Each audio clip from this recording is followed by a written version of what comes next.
네, 여러분 안녕하세요. 오늘은 6차 시 수업을 진행하도록 하겠습니다. 자, 순서를 좀 바꿔서 오늘 글쓰기의 실제를 미리 좀 앞으로 당겨왔어요. 자, 이유는 여러분이 감상문을 제출하는 시간이 임박했기 때문이겠죠. 자, 오늘은 글쓰기의 실제 첫 번째 순서로 비평적 글쓰기 중에 감상문에 대해서 여러분하고 함께 진행하도록 하겠습니다. 자, 감상문이란 그럼 어떤 글인가? 한번 살펴봅시다.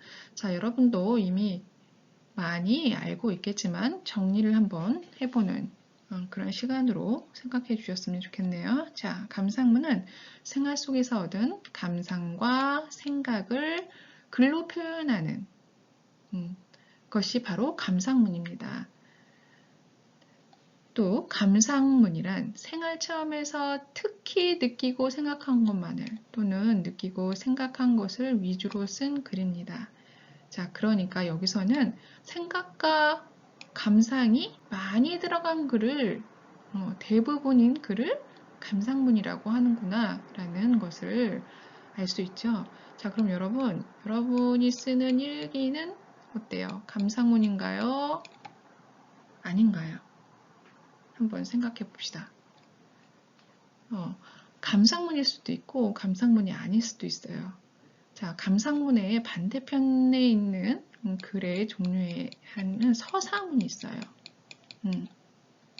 서사문이라는 것이 있는데 이 서사문은 경험한 것을 바탕으로 쓴 글을 서사문이에요. 그래서 여러분이 일기를 어떤 내가 경험한 것을 바탕으로 감상과 생각 없이 쓴 글이 대부분이라면 그것은 바로 서사문에 해당합니다. 어때요? 근데 일기가 어떤 대상, 상황을 놓고 나의 생각을, 나의 감상을 썼다면, 그걸로 채워서 글로 썼다면 그것은 감상문이라고 할 수 있겠죠. 자, 본인 보면은 어렸을 때는 일기가 서사문에 가깝게 쓰여지고요. 자, 이제 자기 생각이 무르익는 나이가 점점 들면서 일기가 감상문으로 변해가죠. 자, 여러분 일기 쓰시나요? 지금도 서사문에 가깝게 일기를 쓴다면 자, 여러분 이렇게 감상문에 가까운 일기를 쓰도록 권해드립니다. 자, 생활에서 얻은 감동을 쓰고 싶은 대로 자유롭게 쓴 글이 감상문이라고 할 수 있습니다. 자, 우리가 보고 듣고 경험한 여러 가지 일 중에 여러분이 꼭 써야겠다.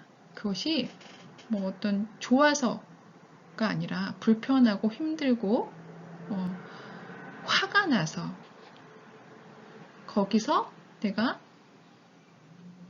쓰고 싶은 어떤 마음이 드는 걸 그것을 생생하게 쓴 글이라면 여러분 감상문이 될 수 있겠죠.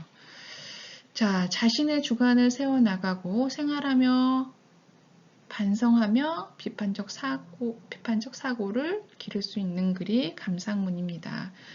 자, 자신의 주관을 세워나갈 수 있다. 여러분의 생각과 감상이 적혀 있는 글이니까 여러분의 생각과 신념이 어떠한가가 여실히 드러나는 글이 바로 감상문이겠죠. 여러분이 그걸 통해서 어떤 삶을 살아가는지, 그 다음에 어떤 사고를 가지고 있는지를 볼 수 있는 글이 바로 감상문이라고 할 수 있습니다. 자, 경험한 일을 하다 보니까 나로 시작해서 점점 이웃 나라, 세계로 확장시키는 어떤 비판적 시각을 갖게 되는 것도 감상문이라고 할 수 있습니다. 자, 그럼 좋은 감상문을 쓰려면 우리는 어떤 태도를 가져야 하는지 한번 살펴봅시다. 자, 먼저 3차를 가져야 한다. 그 3차이 관찰, 통찰, 성찰이라고 합니다. 이거를 다 통합해서 그 의미를 깊이 새겨보면 사람과 상황에 대해 깊이 관찰하는 것에 모아지는 것이죠. 자, 관찰이 뭡니까? 사전적 정의에 의하면 사물이나 현상을 주의 깊게 파악할 때를 우리는 관찰이라고 하죠. 통찰은 어때요? 관찰과 달리 더 멀리, 더 깊게 사물을 꿰뚫어 보는 힘을 통찰이라고 합니다. 그래서 역지사지를 하거나 그다음에 배려하는 어떤 것들을 우리가 이 통찰을 통해서 이길 수 있는 거죠. 또 성찰은 뭐죠? 자기 마음을 반성을 하고 또 그 반성을 더 승화시켜서 내가 쓸모있는 사람으로 변화하는 변화 과정에서 이루어지는 어떤 자기 반성이라고 할 수 있죠.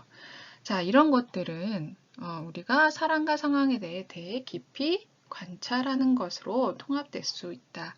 즉, 자세히 보아야 예쁘다라는 시인의 글귀처럼 어떤 것을 우리가 좋은 감상문을 쓰려면 현상학적으로 보이는 겉으로 드러나는 것뿐만 아니라 그것을 통찰하고 그 통찰을 한 것에 대한 성찰로 이어지는 것. 그게 바로 좋은 감상문을 쓰려고 하는 태도이다라는 것입니다. 자, 감상문은 또 성경 후정으로 쓰는 것이 굉장히 좋아요. 자, 먼저 이렇게 이 한자 뜻풀이로 하면 먼저 경치를 묘사하고 또 어떻게 나중에는 그 감정들을 자세히 들여다보면서 드러낸다는 뜻이에요. 자, 어떻게 해요? 여기서 보니까 관찰을 먼저 해서 그것을 묘사를 하고 그 다음에 통찰을 통해서 내 마음, 꿰뚫어보는 내 마음과 성찰을 통한 나의 감정을 드러낼 수 있다라는 말을 여기서 하고 있네요. 자, 그래서 감상문을 쓸 때 우리가 겉으로 드러나는 것을 먼저 그림을 그리듯이 묘사를 하고 그리고 점차적으로 어떻게 해요? 본론, 결론에 가서는 통찰과 성찰에 이어지는 깊은 내면에 끄집어내서 그 내면에서 우리가 성찰을 할 수 있는 그런 여러분의 생각과 감정을 드러내야 한다는 뜻입니다. 자, 또 이게 같이 연결되는 거예요. 작게 시작해서 크게 끝나야 좋다. 시야가 작게 시작해서 크게 끝나야 좋다. 이 말도 되겠지만 우리가 생각하는 작은 의미에서 시작해서 아주 큰 의미로 나에서 시작해서 동네 세계까지 나아가는 어떤 그런 감정과 생각이 드러나는 것이 좋다라는 의미입니다. 자, 소재는 사람에 따라서 상황, 사물, 개념의 4가지로 이렇게 나누어서 여러분이 감상문을 쓸 수 있겠죠. 어떤 감상문을 쓸 때 그 사람에 대해서 그 사람이 가지고 있는 뭐 인성이라든가 그 사람의 신념을 감상으로 써두고 어떤 사물에 대해서 또 내가 겪은 어떤 상황 그 개념들을 가지고 쓸 수 있다는 것입니다. 자, 근데 여러분이 감상문을 쓰는 걸 보면 사람과 상황에 대한 감상문이 주로 있습니다. 자, 여러분이 어떤 것을 내가 중점으로 포인트를 잡아서 감상문을 쓸 것인지 그 소재는 무엇으로 할 것인지를 한번 이 4가지 중에 골라서 거기를 좀 좁혀서 그 범위를 자꾸 좁혀 나가서 더 깊게 관찰을 한 후 글을 쓸 수 있는 습관을 들였으면 좋겠습니다. 자, 감상문의 종류를 한번 살펴봅시다. 자, 여러분도 감상문에 써서 과제를 제출해야 되니까 자, 독서 감상문만 있는 것이 아니잖아요. 자, 여행을 떠나서 우리가 여행에서 얻은 어떤 깨달음, 감상, 그 다음에 내가 느꼈던 것들을 써놓은 것이 여행 감상문이 되겠고요. 문화 감상문, 그리고 어떤 공연을 보고 난 다음에 우리가 감상문을 작성하는 거 이런 것도 문화 감상문으로 나눌 수 있고요. 일상에 대한 느낌. 자, 여러분 일상에 대한 느낌이 무슨 감상문이야 라고 생각하지만 일기를 한번 떠올려 보세요. 자, 일기를 내가 어떤 서사적인 글 쓰기 혹은 시간의 뭐 흐름에 따라서 경험한 일만 쭉 쓰는 것이 아니잖아요. 내가 하루 있었던 일 중에 가장 인상 깊었던 것을 바탕으로 나의 생각과 느낌을 쭉 적은 것이 일기라면 이렇게 일상의 느낌을 담은 감상문으로 나눌 수가 있습니다. 자, 여러분이 감상문을 제출한 거를 보면 독서 감상문이 굉장히 많아요. 자, 여러분 어떤 감상문을 쓰던 간에 여러분이 감상을 좀 더 비중을 두어서 써야 된다는 것을 명심해 주셨으면 좋겠습니다. 자, 우리 그간에 여러분은 독서 감상문을 무지무지 많이 썼을 거라고 생각됩니다. 그쵸? 자이건 타이건 독서 감상문을 많이 썼을 텐데 여러분의 독서 감상문은 어땠는지 궁금합니다. 자, 독서 감상문을 쓰기 위해서는 좋은 책을 선정하는 게 가장 중요해요. 자, 나에게 맞는 책을 선정할 줄 아는 능력. 자, 그게 좋은 책을 선정하는 방법의 첫걸음이고, 자, 좋은 책을 선정해야 독서 감상문이 좋은 글로 출력이 될 수 있겠죠. 이건 사족인데 여러분이 데이트를 하거나 여가 시간을 활용해서 무언가를 할 때 대형 서점에 가서 좀 놀았으면 좋겠어요. 지금 코로나 때문에 대형 서점에 가는 것이 좀 꺼려지긴 하지만 여러분이 이제 대학생도 됐고 지성인으로서 대형 서점에 가서 많은 인터넷 서점이 있긴 하지만 종이로 된 책을 만지면서 그 고르는 그 재미와 기쁨이 또 남다르거든요. 자, 그런 것들을 대학생 때 마음껏 누리면서 시간을 보내셨으면 좋겠습니다.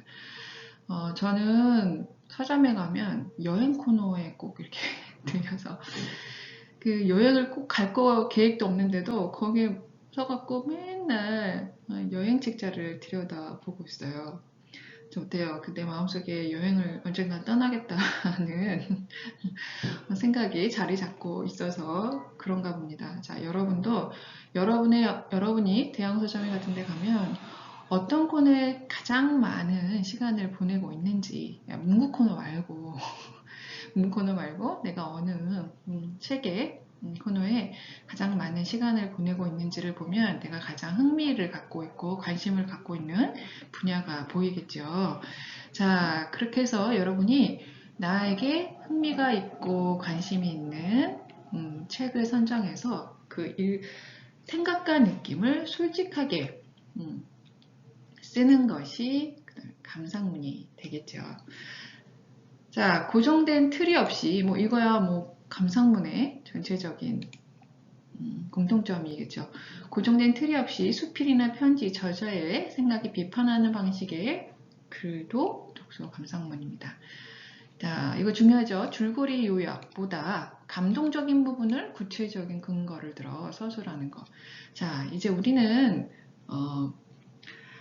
줄거리 요약하는 거를 감상문이라고 하는 그런 나이는 지났으니 여러분 감동적인 부분 이 줄거리 요약이 관찰이라 하면 이 감동적인 부분은 통찰 혹은 성찰로 나아가는 중간 정도가 되겠죠. 자, 감동적인 부분, 그 감동적인 부분이 나의 삶과 연관을 지어서 내가 성찰할 수 있는 부분, 더 나은 인간으로 발전할 수 있는 어떤 근거를 여기다가 쓰는 거죠. 자, 그렇게 감상문을 작성해 주시길 바랍니다. 또 이런 방법도 있겠죠. 인용을 활용해서 이유를 밝히고 구체적인 근거를 확보하는 글이 될 수도 있겠죠. 자, 책 속에서 내가 정말 줄거리를 요약하는 것이 아니라 내가 정말 감명 깊게 읽었던 인용글들을 활용을 하는 거예요. 자, 여러분 책을 읽을 때 어떻게 해요? 여러분 그냥 굉장히 머리가 좋아서 한 번에 훅 읽어버리죠. 자, 그러면 자, 시간이 지나고 혹은 책장을 덮었을 때 도대체 무슨 내용인지 기억에 안 남습니다. 자, 책을 읽을 때마다 여러분이 감동적인 문구 혹은 기억에 남는 문구는 다른 노트에 필사를 한다든가 혹은 내가 마크 표시를 해서 잘 나중에 이렇게 들춰볼 수 있을 정도로 표시를 해두는 거죠. 자, 그렇게 표시를 해두거나 내가 줄을 쳐놓는 것을 좋은 글을 인용을 하고 내가 왜 인용을 한 건지를 구체적으로 밝히다 보면 이 독서 감상문의 뼈대가 만들어지죠.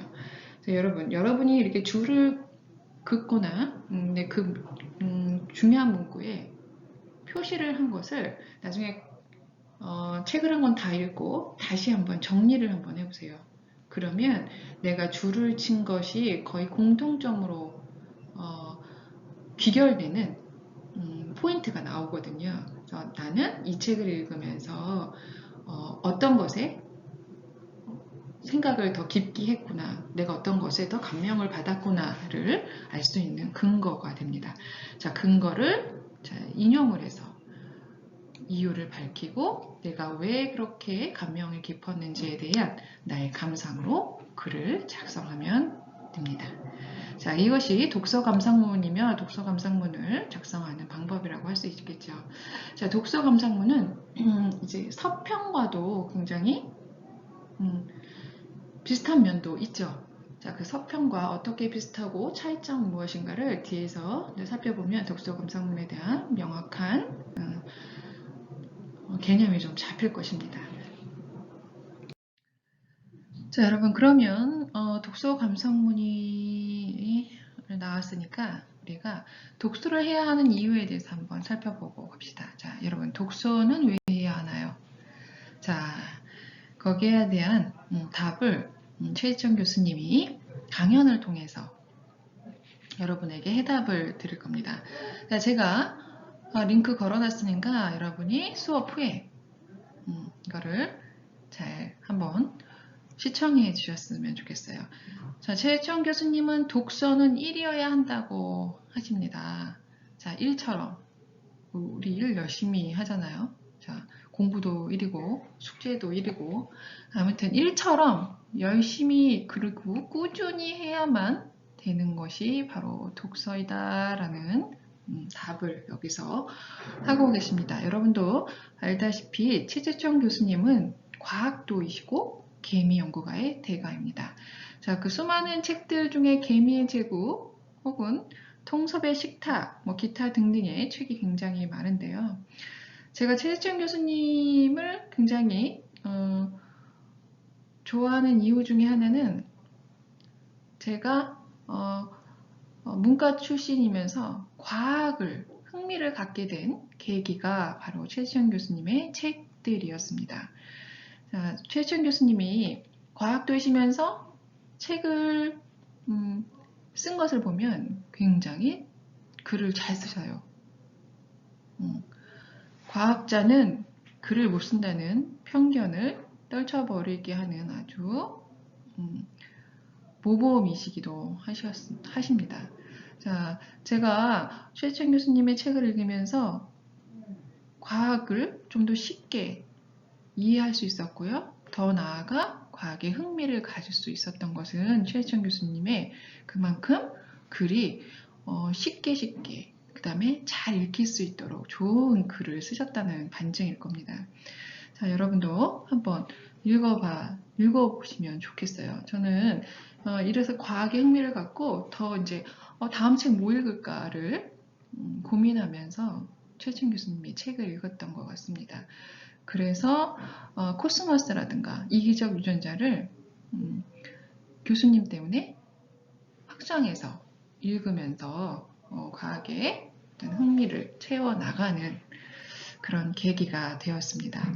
자, 최재청 교수님께서 이 강연을 통해서 당신도 어렸을 때 읽은 책으로 인해서 과학도의 길을 걸었고 그 과학도의 길 안에 개미의 연구가 연구를 하게 되었다라고 이야기를 하고 계시고요. 어렸을 때 읽은 책이니까 내가 과학을 연구해야겠다 혹은 개미를 또 연구해야겠다라는 생각으로 읽었던 건 아니지만 세상을 살아가면서 그 하나하나의 경험들이 나중에 연결돼서 내 인생의 스토리가 되고 내 인생의 목표를 만들어 주더라라는 것입니다.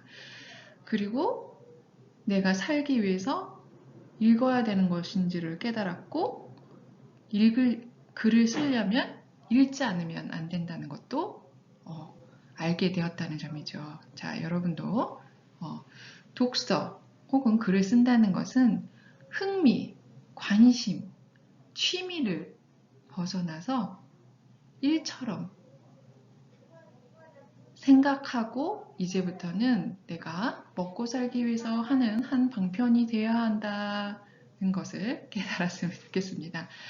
자, 우리가 독서를 해야 하는 것은 이론상으로 이렇게 많은 것들은 이미 알고 있죠. 자, 이거를 최수영 교수님 한마디로 먹고 살기 위해서 일처럼 해야 된다고 답을 하고 계십니다. 자, 여러분도 영상을 통해서 내가 왜 책을 읽고 글을 써야 하는지에 대한 판단을 좀 명확히 하셨으면 하는 바람입니다. 자, 그럼 독서 감상문의 예시글을 한번 볼까요? 자, 전에도 한번 제가 예시를 들은 장량희 선생님의 문학의 숲을 거닐다 에 실려있는 변신이라는 책을 읽고 장량희 선생님 본인의 삶을 빗대어서 글을 쓴 작품입니다. 자, 독서 감상문이 변신이라는 책을 읽고 나로 시작해서 점점점 어떤 사회, 세계의 어떤 비판적 시각을 그리고 있는 그런 작품이에요. 장룡 선생님이 제가도 말씀드렸지만 어렸을 때 병으로 다리를 못 쓰는 병에 걸려서 장애인으로 살게 되셨죠.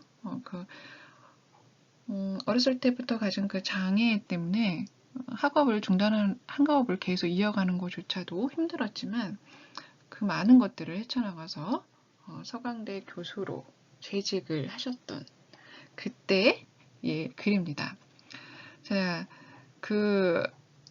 서강대 교수로 지내다 보니까 글도 기고를 하고 학생들 가르치고 수업이 굉장히 많았었나 봐요. 또한 이렇게 다리가 불편하니까 어디 이동하거나 그러기가 힘드니까 정말 연구실에서 책만 읽고 수업 준비만 하신 시간들이 굉장히 많은 거야. 근데 어느 날 이렇게 딱 돌아보니까 5월이 된 거예요. 창가에 보니까.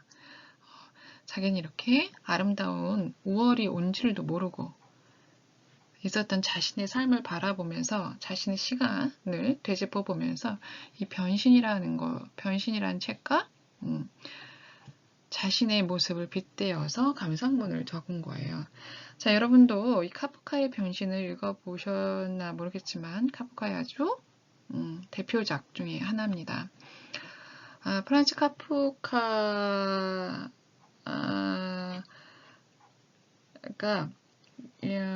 주인공 그레고리의 삶을 그리고 있는 건데요. 자, 이 주인공 그레고리가 점점 벌레로 변해가잖아요. 자, 카프카는 주인공 그레고리의 삶을 통해서 현대사회와 가족의 연대에 대한 어떤 비판적인 의미로 이 글을 쓰게 됩니다. 자, 여러분도 한번 읽어보시면 참 재미있는 글이에요. 자, 그래서 이 벌레라는 실체를 통해서 현대 문명 속에 기능으로만 평가되는 인간의 자기 존재의 의미를 읽고 서로 분리된 채 살아가는 모습을 형상한 어떤 그런 모습을 통해서 현대 사회의 어떤 한 인간의 어떤 소모적인 인간의 모습, 그 다음에 그 가족들도 서로 유대하지 못하는 그런 현대 사회의 모습을 적나라하게 보여주는데 이 글이 할애됩니다.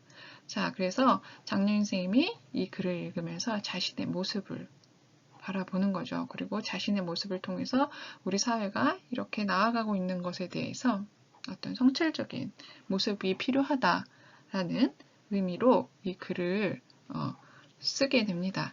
자, 이렇게 여러분이 하나의 책을 읽고서 그 책의 줄거리에 매몰되어 있는 것이 아니라 어때요? 감상문은 대부분 혹은 거의 다가 아니 모든 글이 감상이나 생각으로 비중이 차지하고 있어야 된다고 했잖아요.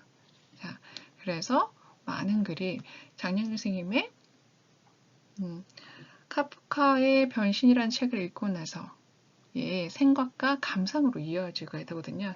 자, 여러분도 만약에 독서 감상문을 쓰게 되면 이렇게 줄거리의 비중을 최대한 줄이고 그 다음에 줄거리를 꼭 써야 한다면 그 책에서 이야기하고자 하는 거 그리고 내가 이 책을 읽고 나서 내 생각과 내 의견을 하고 싶은 그 대목을 짤막하게 적고 나서 여러분의 생각과 감상을 거기에 대한 것을 적어 나가면 되겠죠. 제가 앞에서 설명했듯이 나로 시작을 해서 점차 확대된 작게 시작해서 크게 끝내는 그런 어떤 독서 감상문의 예시라고 할 수 있습니다. 다음은 문화 감상문 글쓰기입니다. 자, 문화 감상문도 자, 감상문의 종류니까 자, 감상이 굉장히 많은 부분을 차지해야 한다. 작가와 줄거리, 소개, 작품 해설과 단순한 배경 설명은 피한다. 자, 여러 가지 접근 방법을 활용해서 개성적으로 해석하는 것이 장점이 될 수 있습니다. 문화 감상문은.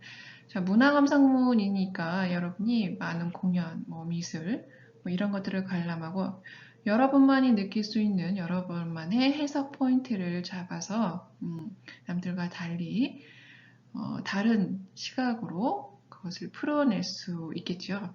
자, 문화 감상문의 가장 특징은 이렇게 나만의 개성을 살려서 나만의 해석을 풀어낼 수 있다입니다. 또는 보는 이에 따라서 다른 시각으로 즉 개방적인 태도를 가질 수 있는 장점을 가지고 있습니다. 이것이 바로 문화 감상문이죠. 자, 문화 감상글로 작은 아씨들의 영화를 읽고 감상글을 적은 것을 한번 가져왔습니다. 자, 경향신문에 기고자가 쓴 글입니다. 여러분에게 좋은 예시가 될 것 같아요. 자, 여러분도 작은 아씨들 많이 알고 있죠. 자, 근데 2020년도에 그레타 거익이라는 여성 감독이 2020년도에 이거를 개봉을 하게 되죠. 자, 개봉하기 전에 많은 사람들이 궁금해 했습니다. 왜 궁금해 하겠어요? 이 작은 아씨들은 1800년도 작품이래요. 굉장히 오래됐죠. 자, 우리가 드라마, 미국 드라마, 영국 드라마부터 시작해서 드라마 속에서 혹은 영화 속에서 책 속에서 많이 알고 있는 작품입니다. 그런데 이거를 2020년도에 어떻게 재해석해서 그 현대인들을 공감을 살 것이냐 이게 굉장히 궁금했던 점인데요. 자, 제가 작은 아씨들을 보면서 현대인들에게 전하려는 메시지를 굉장히 잘 구성을 했구나. 좋은 작품이다 라고 생각했습니다. 자, 여러분도 한번 감상하는 기회를 가졌으면 좋겠네요. 자, 아무튼 이 기고자가 작은 아씨들을 보고 조에게 굉장히 자신을 투영을 한 것 같아요. 자, 조는 어때요? 작가가 되기 위해서 고군분투하죠. 하지만 그 사회는 어떤 사회였어요? 여성이 사회 진출하는 것이 굉장히 어려운 사회였습니다. 그럼에도 불구하고 계속 도전하는 모습. 자, 그 조에 자신의 모습을 투영을 하고 있지만 또 어때요? 조가 살고 있는 사회가 그렇게 힘들고 여성이 사회 진출하기 어려웠던 그런 보수적인 사회가 지금도 여전히 유효하다 라는 것을 이야기하고 있습니다. 그러면서 우리가 지금 살고 이렇게 현대에 살고 있는 우리가 좀 바뀌어야 하는데 바뀌지 않은 이유가 도대체 무엇인가라는 성찰을 하게 만드는 글이죠. 자, 맨 처음에 내가 본 영화, 자, 관찰을 통해서 감상을 하고, 그 다음에 돼요. 여기서 이 영화에서 내가 자세한 관찰을 통해서 얻은 통찰을 우리 사회가 함께 성찰해야 하는 것들로 나아가는 글쓰기를 하고 있습니다. 자, 여기서 여러분도 한번 보세요.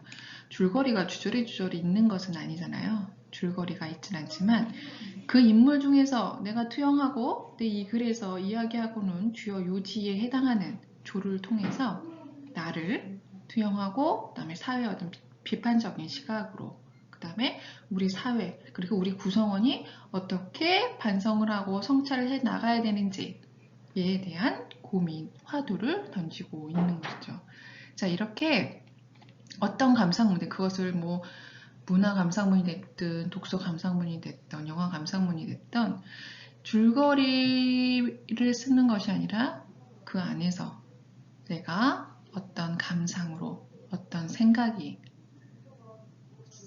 생각을 했는지 그거를 줄을 잡고 쓰는 것이겠죠. 자, 다음은 한번 다시 살펴봅시다. 자, 다음은 여행 감상문은 어떻게 쓰는지. 자, 보고 듣고 느낀 것들을 시간 순서와 여정에 따라서 기록한 글이 여행 감상문입니다. 자, 보고 듣고 경험한 것들로만 쓰면 안 되겠죠. 자, 생각과 감상이 많은 부분이 담겨 있어야 됩니다. 자, 설명문이면서 여행자의 느낌과 삶의 성찰을 담은 감상문이면 좋겠죠. 자, 1차 여행 안내서이면서 동시에 내 2차 인생 안내서가 되도록 쓰면 좋겠어요. 자, 그 여행지를 여행을 하면서 그냥 안내하는 안내의 글에 머물지 말고 어떤 내 인생, 같이 공감할 수 있는 인생의 이야기로 안내를 해주면 좋겠다 이 말이겠죠. 자, 여정 전체를 완벽하게 기록하기보다는 여행의 목적이나 핵심을 중심으로 개성적 시각으로 구성하는 게 좋죠. 자, 우리가 어렸을 때 맨날 어디 갔다 온 거 써봐라 그러면 처음부터 끝까지 갔다 온 것을 순서대로 쓰게 되는데 그것이 아니라 그 여행지 중에서도 내가 가장 마음이 가는 곳, 글로 하자면 감동을 받았던 곳, 감동을 받은 데에는 또 이유가 있잖아요. 그런 것들로 채워나가자는 거죠. 그것이 바로 개성적인 시각으로 구성하는 것입니다. 자, 여기는 뭐 사전 준비하고 여행 계획하고 여행 실시하고 특히 개요 작성하고 글쓰기를 한다. 이것은 앞에서도 충분히 이야기했던 것 같아요. 근데 그 여행을 하고 나서 감상문을 쓸 때는 요 여행 계획과 개요 작성이 참 중요한 것 같아요. 왜냐하면 우리가 여행을 가면서 굉장히 많은 곳을 다니게 되잖아요. 근데 이 여행 계획과 그 다음에 그 여행 계획을 통해서 내가 무엇을 쓸 것인가를 개요를 작성하지 않으면 그 글이 내가 생각하는 달리 다른 글이 될 확률이 굉장히 많거든요. 자, 그러니까 여행 계획을 세웠다면 그 여행 계획지에서 내가 무엇을 쓸 것인지의 어떤 사전 조사 정보를 찾아서 개요를 작성해서 그 글을 어떤 글을 뽑아낼 것인지를 작성을 미리 해놓는 것 그것도 중요하겠다 생각됩니다. 자, 여행 감상글 중 예시글 2글을 제가 가지고 왔는데 이건 지금 가글이에요. 자, 여러분 가글을 한번 살펴보면 자, 가글은 감상문이라기보다 안내서 같은 느낌이 옵니다. 자, 강릉을 대표하는 숲과 커피를 즐길 수 있는 코스를 소개한다 하면서 소개를 정말 하고 있어요. 어떻게 가는지, 거기 입장료는 얼마면서 어떻게 즐기면 좋을지의 방법까지 이렇게 알려주고 있어요. 자, 이거는 감상문이라기보다 내가 알고 있는 맛집을 안내하는 안내서 같지요. 그런데 제가 이 글을 가져온 이유는 여러분이 어떤 감상문을 써라 하면 이렇게 쓰는 경우가 굉장히 많아서 제가 한번 가져왔습니다. 자, 이렇게 겉으로 드러나는 것을 쓰는 것이 감상문이 아니라, 자, 내가 보이지 않는 것까지 잘 들여다보는 통찰을 갖고 쓰고 거기서 성찰로 넘어가는 글을 써야 하는 것이죠. 그럼 다음 나글을 보면 우리가 좀 이게 더 비교가 되니까 한번 살펴봅시다. 자, 그럼 나글을 한번 봅시다. 자, 이 필자는 커피 관련된 일을 하고, 자, 전 세계의 커피 농장을 찾아다니면서 좋은 원두를 고르는 일을 하고 있나 봐요. 자, 그래서 과테말라에 갔는데, 과테말라를 안내해주는 친구가 여기서는 항상 총을 가지고 다녀야 된다 하는 거죠. 왜 그러냐면 산에서 강도를 만나거나 목숨을 잃기도 한다니까. 자, 과테말라 산악 지역에 총은 항상 가지고 다녀야 하고 언제나 최후의 방어 수단이라는 거죠. 자, 이 과테말라가 워낙 치안이 약하고 또 많은 내전도 있는 나라잖아요. 그러니까 커피 농장을 한다는 거, 그걸 커피 농장 주변에는 항상 위험이 도사리고 있다는 것입니다. 자, 이렇게 우리가 마시는 커피 한 잔들이 이 커피를 재배하는 농가들이나 노동자 입장에서는 생명을 담보로 하고 힘겹고 위험하고 노동의 대가일지도 모른다. 그래서 여러 나라의 커피 산지들을 다녀본 사람들에게 커피는 단순히 음료 이상의 남다른 의미로 느껴지게 된다라고 합니다. 자, 저도 커피를 굉장히 좋아해요. 그래서 아침에 눈을 뜨면 커피 머신 앞에 가 있는 저를 발견하게 되는데요. 자, 그냥 마실 때는 저도 단순하게 커피를 마셨다면, 자, 이런 글을 읽으면서 어때요? 자, 커피가 나에게까지 올 때 굉장히 많은 사람들의 고생과 위험을 내가 느끼고 감사하면서 마셔야겠다라는 생각이 들게 되죠. 자, 이 여행글이 감상문을 통해서 많은 사람들이 스스로 성찰하게 만드는 좋은 글이라고 생각을 합니다. 이렇게 안내로서의 여행보다 이 커피를 재배하는 많은 사람들이 정당한 대가를 받고, 그리고 이 자본주의 사회의 어떤 불합리함을 사회를 비판적으로 바라보는 시각에서 이런 글을 작성했다는 것에 대해서 우리가 좀 눈여겨보고 이런 글을 한번 써봐야 되지 않을까 생각이 됩니다. 자, 일상의 삶을 담은 감상문 쓰기는 모든 우리의 일상이 다 감상문이 될 수 있다는 말과 같습니다.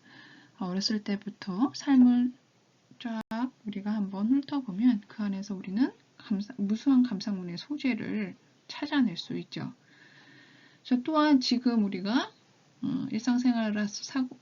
일상생활처럼 하고 있는 모든 것에 우리는 감상문 소재를 찾을 수 있습니다. 주변 사람들에게 느낀 감정을 표현하는 것도 그렇고요. 느낀 감정, 꼭 그 사람하고 어떤 경험을 하지 않았더라도 그 사람과 나눴던 어떤 감정을, 그것도 좋은 감정이든, 그 다음에 화가 나는 감정이든, 그 다음에 그것을 표현하는 글도 감상문일 수도 있습니다. 자, 일상의 일들 속에서 보고 듣고 경험한 것 중에서 기억에 남는 것을 바탕으로 표현하는 것. 그 다음에 나의 희망, 가족, 행동과 실수 등을 소재로 삼을 수도 있습니다. 자, 제가 이것을 감상문 쓰기 과제를 내주면 가족에 관한 거, 그리고 자기의 어떤 실수를 소재로 감상문을 제출하는 경우도 굉장히 많이 봤고, 그다음에 내가 어떤 느꼈던 잘못된 감정을 그것들로 계속 불편했던 것들을 감상문으로 제출한 학생들도 굉장히 많이 보았습니다. 그래서 일상을 담은 감상문 쓰기도 여러분이 정말 많이 소재로 삼을 수 있는 감상문의 종류이다. 자, 그리고 그 일상을 담은 감상문 쓰기를 보니까 여러분이 제출한 서론 쓰기에서 많이 찾아볼 수도 있었어요. 여러분, 내가 그래서 다음 장에 여러분의 서론 쓰기를 한번 같이 보려고 합니다. 자, 이것들을 서론을 바탕으로 해서 여러분이 여러분의 감상문을 이어갈 수도 있겠죠. 자, 이렇게 소재가 될 수 있다는 것까지 확인했습니다. 자, 그러면 우리 서평쓰기로 넘어가서 독서 감상문과 서평쓰기의 차이점을 한번 구분 지어봅시다. 자, 이렇게 구분 짓다 보면 독서 감상문을 쓰는 감상문의 내용이 좀 명확해지고 서평쓰기를 좀 더 확실히 알 수 있게 되겠죠. 자, 독서 감상문은 책에서 얻은 생각과 느낌을 쓴 글이어서 형식 없이 우리가 자유롭게 쓰기도 합니다. 근데 서평이면 좀 생각과 느낌보다는 객관적인 정보 하나가 들어있어야 되고요. 또 책을 선택하는 데 도움을 줄 만한 주관적인 평도 고르게 실려 있어야 합니다. 자, 이거 어렵죠? 자, 어려운 것은 서평을 안 써봐서 우리가 더 어려울 것 같아요. 자, 객관적인 정보는 뭘까요? 맞아요. 서재 정보를 말합니다. 주관적인 것은 어떤가요? 자, 책을 읽고, 자, 이 글쓴이가 어떤 관점으로 이 책을 보고 있는지, 그것을 궁금해 하거든요. 나와 똑같은 관점으로 이 책을 봤나? 혹은 다른 관점, 남들이 보지 못했던 그 관점으로 책을 보고 서평을 썼나? 자, 그것을 궁금해서 서평을 읽기도 합니다. 자, 그러니까 나만의 어떤 주관적인 평을 그것을 담아서 쓴 글이어야 하죠. 자, 근데 이 주관적인 평이 너무나 객관적이지 않은 것이 아니라 독자가 공감할 만한 논리적인 주장이 담겨 있어야 된다는 것입니다. 자, 서평은 왜 쓰나요? 자, 그거 먼저 한번 볼까요? 서평은요, 이 책을 읽고 나서 독자에게 정보를 제공하는 겁니다. 또 정보뿐만 아니라 이 글을 읽는데 길라잡이를 해줄 수 있는 거예요. 어떤 포인트로 읽어도 됩니다. 이런 숨은 포인트가 있을 수 있어요. 라고 독자에게 알려주는 글이기도 합니다. 그래서 이 서평을 읽고서 독자들은 자, 이 글을 내가 읽을까 말까, 혹은 나는 이런 점에서 읽었는데 또 이런 관점에서도 읽을 수 있구나를 파악하는 데 도움을 받게 되죠. 자, 봅시다. 책을 선택하는 데 도움을 줄 만한 주관적인 평이 B라면, 주관적인 평이 들어간다면 독자가 공감할 만한 논리적인 주장을 펼쳐야 한다라고 이야기했습니다. 자, 주관적이라고 해서 내 생각을 막 쓰는 것이 아니라 감상문이 될 수도 있어요. 그게 아니라 독자들도 그럴 수 있네 라는 공감을 형성할 수 있는 그런 논리적인 주장, 그런 논리적인 주장을 어떻게 펼치냐, 책 속에서 근거를 찾아오는 거죠.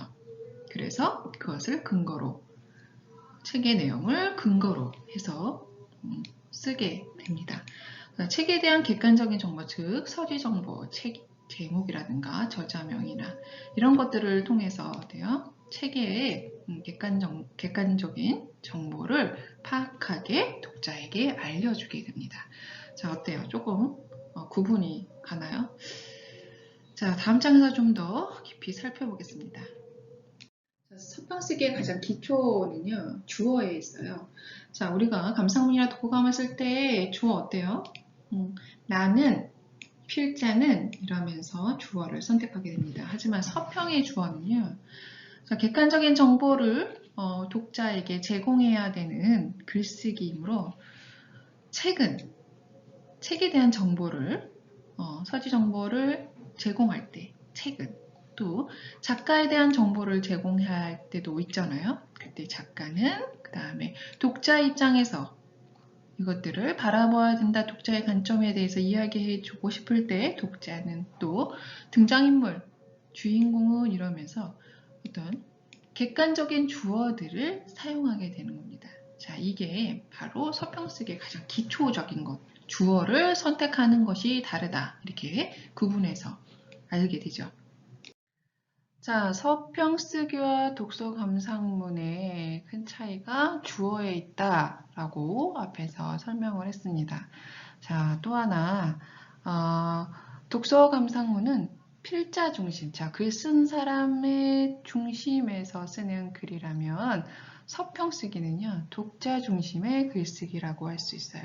자, 앞에서 주어에서도 볼 수 있듯이, 자, 필자 중심인 독서 감상문은 나를 주어로 쓰게 됩니다. 내가 느낀 감정, 내가 느낀 생각을 나의 경험과 포함을 해서 쓰게 되는 글이잖아요.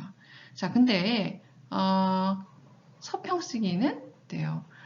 독자들에게 정보를 제공하는데 큰 목적을 두기 때문이죠.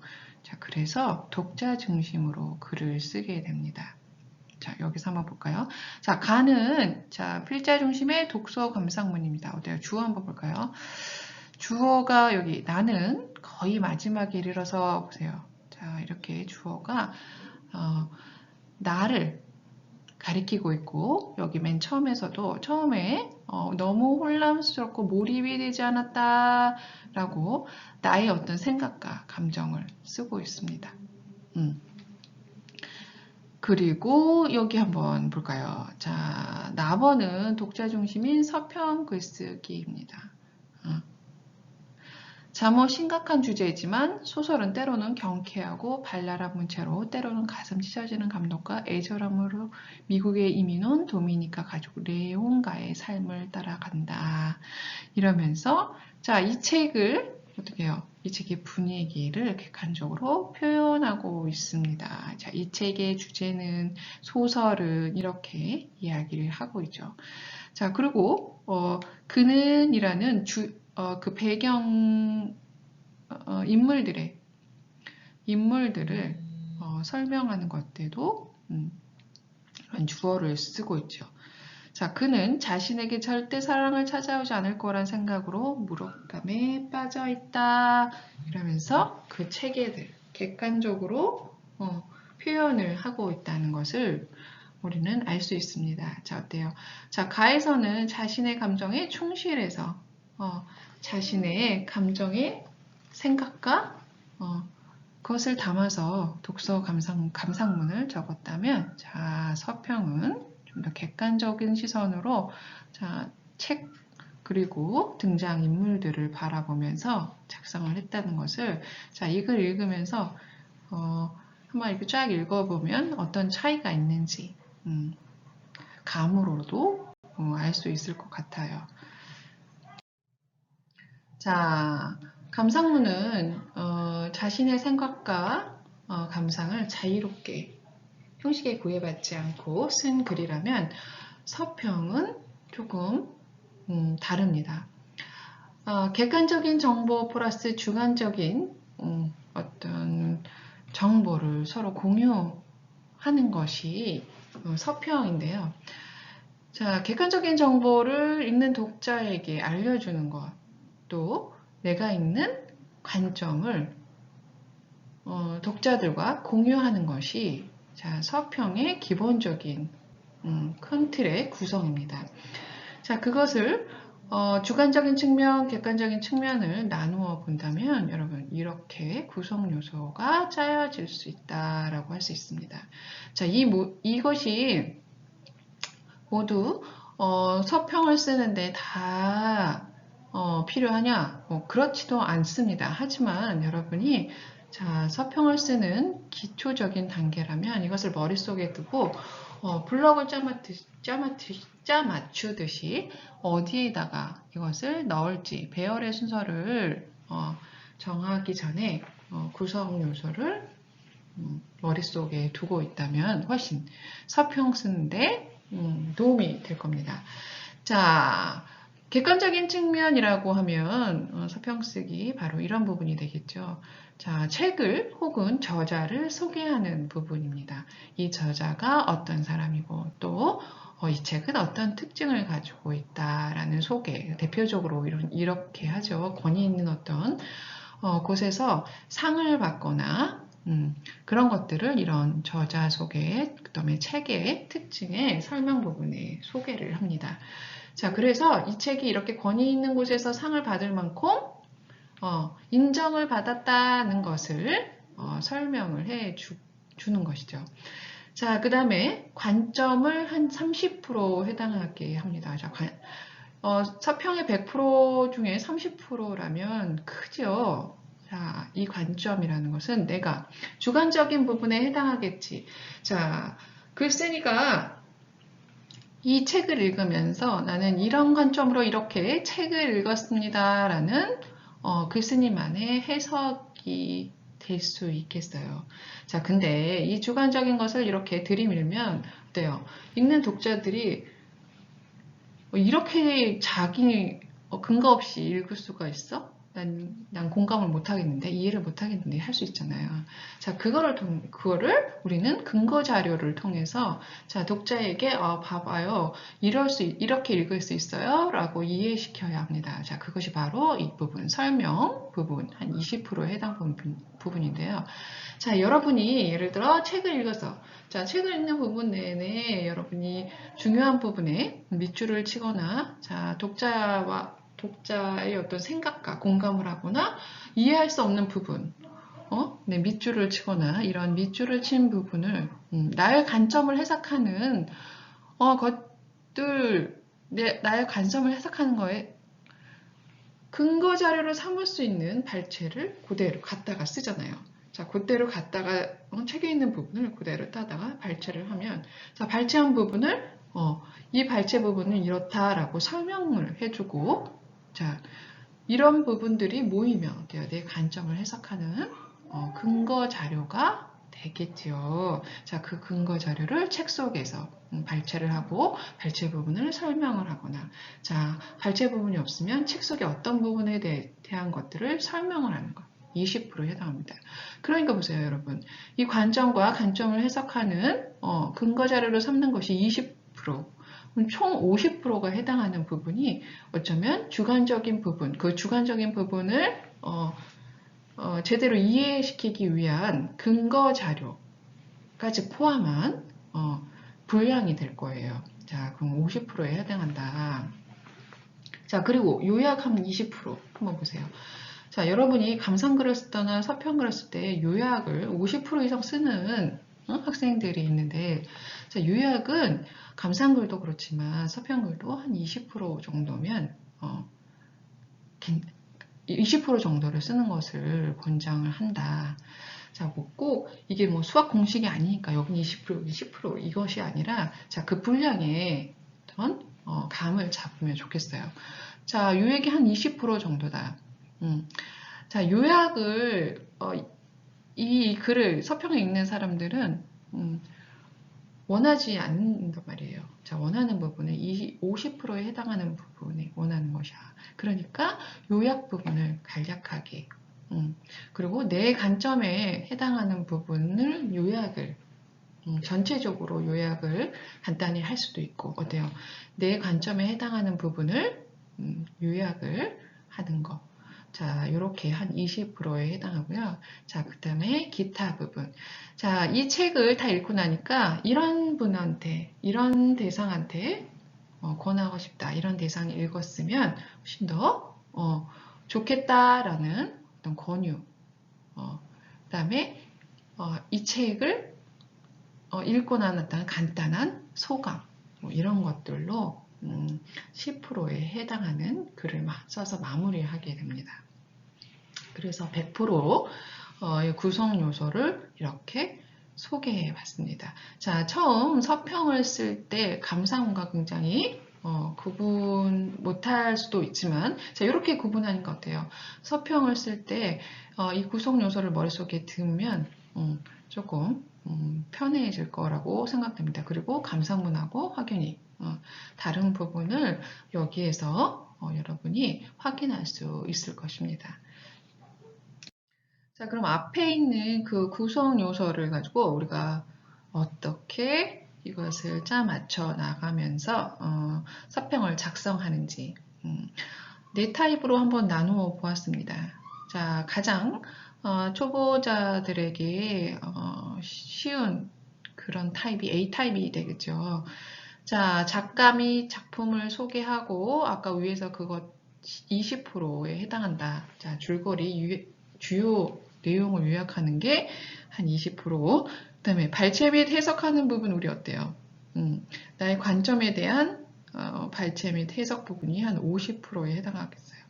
자, 그리고 전체적인 느낌, 추천 대상, 추천 이유에 대해서 우리가 한 10% 정도를 하면 좋겠다라고 앞에서 설명을 했죠. 자, 그 구성 요소를 이렇게 문단별로 나누면, 이렇게 4문단으로 나누면, 이런 1문단, 2문단, 3문단, 3문단, 분량은 물론 다르겠지만, 4문단으로서 나누어서 이것들을 쓸 때, 이렇게 나누어서 쓸 수 있겠다. 자, 1문단에는 작가 및 작품 소개, 이렇게. 자, 2문단에는, 3문단에는, 4문단에는 이런 구성 요소를 채워나가면서 글 쓰는 가장 보편적인 타입이 A 타입, 그 다음에 B 타입, C 타입, D 타입이 있는데, 자, A 타입에서 내가 이제 자신이 붙으면 점점 다른 타입으로 글쓰기 타입을 나아가면 자, 좋겠죠. 제가 요 근래에 굉장히 인상 깊게 읽었던 시냐 이야기라는 에뛰드 작품에 시냐 이야기라는 작품이 있습니다. 자, 여러분도 읽어보셨는지 모르겠는데 넷플릭스에서 이 책을 원작으로 해서 방영이 되었다고 하는데 저는 그것은 보지를 못했습니다. 굉장히 화제작이라고 하던데 제가 아직 그거는 못 보고 책을 읽었는데, 자, 그 책이 굉장히 다르게 해석하는 사람들이 있었어요. 전체주의에 대한 경각심 혹은 전체주의에 대한 이야기라고 하는 사람, 또 이거는 여성의 어떤 인권이라든가 그런 거에 대한 이야기라고 관점을 드러내는 사람. 이렇게 한 책을 읽고서 내가 읽은 관점이 나와 다른 사람의 관점이 있을 수 있습니다. 자, 그걸 어떻게 해요? 작가의 작품 소개를 하고 여기다가 나의 관점이 전자냐 후자냐 발췌 및 해석을 통해서 나의 관점이 전체주의에 대한 주의할 전체주의에 대한 경각심이다 라고 관점이라고 했으면 그거에 해당하는 책의 요소들을 발췌해서 그것들을 해석해 나가서 내 관점을 차곡차곡 쌓아 나가는 거죠. 자, 그리고 거기에 대한 느낌을 적고 이 책에 대해 누가 읽었으면 좋겠어. 사실 이 시녀 이야기를 트럼프가 미국에서 집권을 하자 굉장히 날개돋이 팔렸대요. 판매수가 막 급증을 한 거지. 자, 그럴 때 누구에게 추천을 하고 싶은지, 트럼프에게 하고 싶은지, 혹은 그를 추종하는 사람들에게 하고 싶은지, 뭐 이렇게 추천 대상을 우리가 대상으로 삼을 수 있는 거죠. 자, 그러면 그 대상의 추천 이유, 왜 이 책이 그 사람에게 그 대상들에게 추천하고 싶은지에 대한 이유를 간략하게 적으면 요거를 한 10% 정도의 분량으로 작성하면 되겠다. 자, 여러분도 이 구성 요소를 머릿속에 두고 문단별로 한번 작성하는 연습을 한번 해보셨으면 좋겠습니다. 자, 이렇게 해놓으니까 어때요? 서평이 감상글과 굉장히 다른 부분을 우리가 파악하게 됩니다. 자, 그럼 서평 쓰기를 위한 독서법이 있냐 한번 우리가 알아봅시다. 자, 서평 쓰기라고 해서 다른 독서법이 있는 건 사실 아닙니다. 하지만 어때요? 우리가 감상문을 쓰거나 그 다음에 서평을 쓰기 위해서 독서를 한다면 어때요? 서평 쓰기 할 때 더 자세히 독서를 해야 하는 상황이 되죠. 왜냐하면 정보를 제공하기도 하고 또 어때요? 나의 어떤 생각을 떠나서 근거 자료를 나의 관점에다가 포함시켜야 하기 때문에 더 자세히 읽게 됩니다. 감상문을 쓰거나 서평을 쓸 때 한 번에 후루룩 읽고 글을 쓰는 분들을 보면 자, 천재인데 글은 천재의 글이 아니다. 자, 서평을 쓰기 위해서는 더 자세히 책을 읽어야 하므로 한 번에 책을 후루룩 읽는다는 것은 가당치도 않다. 자, 서평을 쓰기 위해서는 굉장히 여러 번의 책을 읽게 됩니다. 저 또한 마찬가지고요. 자, 서평을 쓰는 전문가 분도 글을 쓰는 직업을 갖고 있는 분들도 자, 서평을 쓸 때는 한 번에 읽은 내용을 서평을 쓰지 않을 거예요. 자, 그러기 쉽지 않습니다.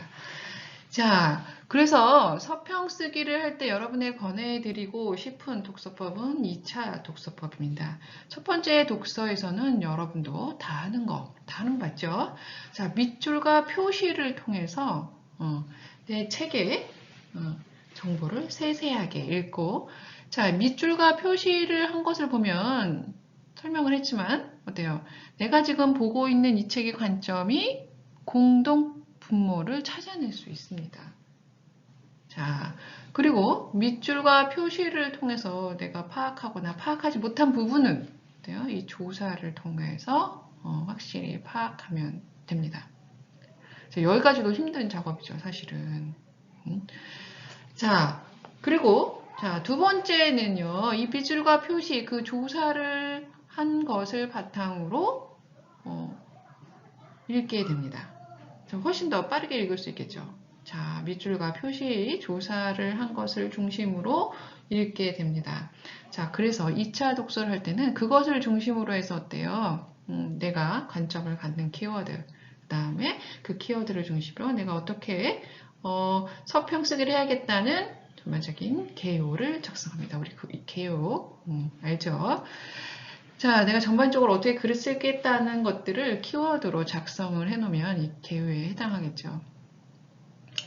자, 이렇게 1차 독서, 2차 독서를 하고 개요까지 마치면 자, 우리는 서평 쓰기를 완벽하게 할 수 있는 준비가 되어 있다. 자, 그래서 앞에서 배운 그 구성 요소를 바탕으로 문단을 나누고 그 문단에 맞추어서 글을 쓰면 됩니다.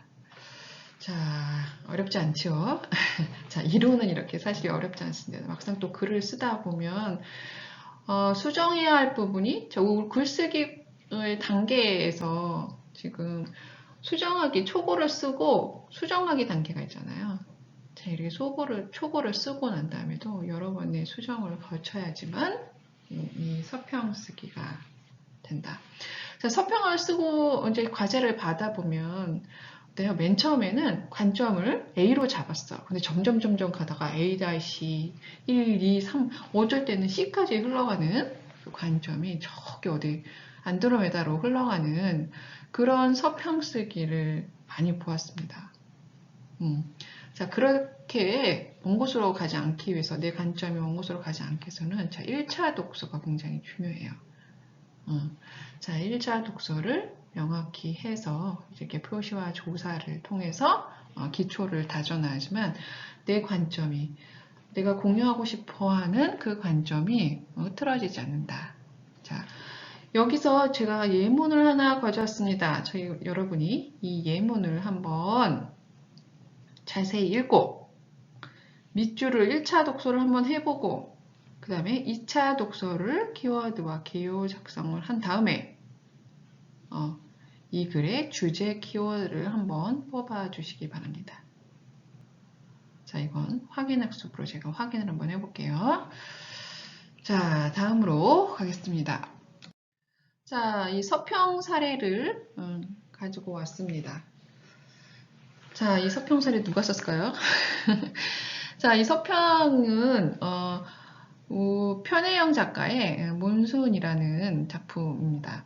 자, 그러면 여러분이 서평을 쓸 때 제목은 여러분만의 제목이 맨 처음에 오고요. 그 다음에 그 앞에 있는 그 다음에는 이 책의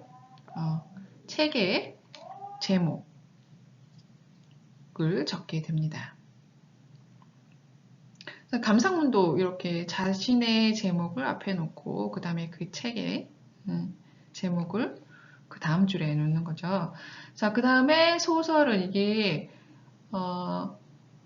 소설에 대한 특징을 설명하고 있고요. 그리고 플러스 간단하게 요약을 하고 있습니다. 그 다음에 작가에 대한 특징을 설명을 하고 있어요. 자, 그 다음에 이게 뭐예요? 발췌 부분입니다. 발췌 부분. 자, 내가 이 책을 읽으면서 세웠던 관점에 해당하는 근거 자료이죠.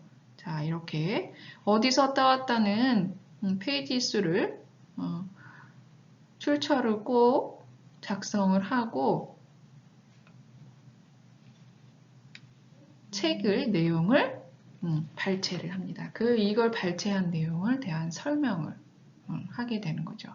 자, 그리고 내 관점을 이야기를 하는 쭉쭉쭉. 자, 이야기를 하는 이것들이 이제 계속 연결되고 쌓이고 하면서 서평의 100%가 채워지게 되는 거죠. 자, 여러분 한번 서평을 한번 찾아보면서 서평의 우리가 지금 오늘 배운 서평의 구성 요소를 한번 구분해서 읽어보면 좋을 것 같습니다. 자, 그러면 다음에 서평 쓰기가 훨씬 좋을 거죠. 자, 글을 잘 쓰려면요, 인풋이 굉장히 중요합니다. 최수천 교수님도 말씀하셨듯이 읽지 않았는데 난 글을 되게 잘 써요. 그런 거 없다고 하잖아요. 자, 여러분이 많이 읽어야지, 많이 보고 많이 읽어야지만 쓸 수 있습니다. 잘 쓰는 것까지가 아니라 그냥 쓸 수 있어요. 잘 쓰려면 어떻게 해요? 많은 글을 써서 노력을 하는 결과에 잘 써지게 되는 것이지. 자, 그러니까 여러분 책도 물론이지만 남의 글도 많이 읽는 것이 좋습니다. 그래서 우리 교실 안에서 동료 평가자들이 글을 함께 읽는 것, 또 이렇게 서평을 다른 사람이 서평 전문가가 썼을 때 어떻게 서평을 썼는지 그 구성 요소를 한번 따져보고 그 사람은 어떤 관점을 이 책 속에서 세웠는지 나와 다른 관점은 무엇인지를 한번 살펴보면 이 서평 쓰는 것이 되게 좀 자리를 잡지 않을까 생각합니다. 자, 오늘 서평 쓰기와 그 다음에 감상문에 대해서 배워봤습니다. 자, 오늘 수업은 여기까지입니다. 모두 수고하셨어요. 자, 저기 감상문을 과제를 제출하기 전에 제가 감상문에 대한 설명을 해드려야 될 것 같아서 자, 먼저 감상문을 어떻게 쓰는지에 대해서 수업을 진행했습니다. 자, 24일까지 여러분이 감상문을 제출해야 되는 거 잊지 마시고 자, 이 수업이 끝나면 확인학습을 해주시고 감상문은 24일까지 제출해 주시면 됩니다. 감상문에 대한 자세한 공지는 지난주에 제가 해드렸으니까 다시 찾아보시면 명확하게 감상문 과제에 대해서 알 수 있을 것입니다. 자, 이 감상문에 대한 과제를 하기 전에 이건 여러분의 선배들이 쓴 글입니다. 자, 제가 전개 방식에 따라서 알맞게 쓴 그 서론 부분을 가지고 왔는데요. 자, 이게 대부분 보니까 어때요? 감상 그리긴 하나 책이 아닌 자기의 어떤 일상을 담은 그런 감상 글입니다. 자, 그것들만 뽑아왔어요, 사실은. 그것들 가지고, 자, 일상을 통한 자기의 감상. 자, 그리고 서론의 방식을, 달리한, 그 글 세 가지입니다. 자, 이거는 정의를 방식으로 서술한, 서론을 서술했고요. 또 이거는 인용을. 자, 이 인용 참 잘했어요. 그래서, 정지용의 향수를 인용을 하면서 자기 일상의 감상을 글로 표현하고 있고요. 이거는 이제 이 학생 프로야구 엄청 좋아한 학생이었거든요. 그 프로야구가 이제 시즌을 맞이하면서 인기 비결이 도대체 뭐냐? 라는 것을 이제 설명을 하고 싶다는 개요 부분을 작성한 서러운 부분입니다. 자, 이렇게 감상문, 일상을 담은 감상문에도 여러 가지 전개 방법이 있을 수 있고, 자, 일상을 담은 감상문뿐 아니라 독서 감상문이든 문화 감상문이든 여행 감상문이든 이렇게 전개 방식을 다양하게 쓸 수 있다는 것을 머릿속에 두시고 감상문을 작성해 주셨으면 좋겠습니다. 자, 오늘 수업 모두 수고하셨고요. 요즘 코로나가 굉장히 재확산 우려가 커지고 확진자가 급증하고 특히 학교를 이제 학생들이 다니면서 확진자가 급증하고 있다고 합니다. 자, 여러분 모두 건강 챙기셔서 그리고 마스크 이런 것들 다 잘 챙기셔서 여러분 코로나에도 대비하고 건강에도 신경 쓰는 한 주 되길 바랍니다. 자, 모두 수고하셨습니다.